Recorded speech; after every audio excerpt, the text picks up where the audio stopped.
అవునే నాగమణి, నువ్వు senior dental అసిస్టెంట్వి కదా, క్లిప్లు ఎందుకు పెట్టించుకుంటారు? ఎందుకు పెట్టించుకుంటారు? అందంగా కనబడడం కోసం పెట్టించుకుంటారు. అవునా, మరి మేడం ఏంది వేరేలా చెప్పారు? 10th అంటే 5. 8. ఓ. సో మా వాళ్ళు డిస్కషన్ చూశాక పళ్ళకి క్లిప్స్ అంటే ఆర్థోడాంటిక్ బ్రేసెస్ కానీ అలైనర్స్ కానీ అసలు ఎందుకు వేయించుకోవాలి అంటే ముఖ్యంగా కొన్ని ఇండికేషన్స్ ఉంటాయండి. మెయిన్గా ఏంటంటే పళ్ళు ఎత్తుగా వంకరగా ఉన్నప్పుడు వాటిని సరి చేయించుకుంటే అందంగా కనిపిస్తాయని మా నాగమణి చెప్పినట్టయితే ఒక కారణం.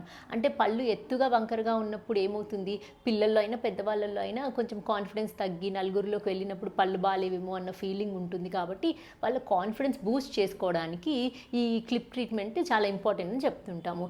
అంటే పళ్ళు వరుస బాగుంటేనే కాన్ఫిడెన్స్ ఉంటుంది అంటే అలానే ఏం లేదండి. పళ్ళని బట్టి, స్కిన్ కలర్ని బట్టి, హైట్ని బట్టి వచ్చేది కాదు కాన్ఫిడెన్స్ అనేది. అండ్ ఇంకోటి వచ్చేసి ఫంక్షనల్ రీజన్స్, అంటే బైట్ ప్రాబ్లమ్స్ ఉంటాయండి, కొన్నిసార్లు చూయింగ్ డిఫికల్టీ ఉంటుంది. అండ్ ఇంకొకసారి క్రౌడింగ్ ఉన్నప్పుడు ఏంటంటే ప్రాపర్ బ్రషింగ్ క్లీనింగ్కి కష్టం అవుతుంది, అదొకటి. ఇంకొకసారి ఎక్సెసివ్ ఫోర్సెస్ పడతాయి కొన్ని టీత్ పైన, ట్రొమాటిక్ అక్లూజన్, ఇలాంటి రీజన్స్ కొన్ని ఉంటాయి. సో క్లిప్స్ పెట్టించుకోవడానికి బోత్ ఈస్థెటిక్ అంటే చూడటానికి ప్లస్ ఫంక్షనల్ రెండు ఇండికేషన్స్ ఉంటాయండి. Thank you.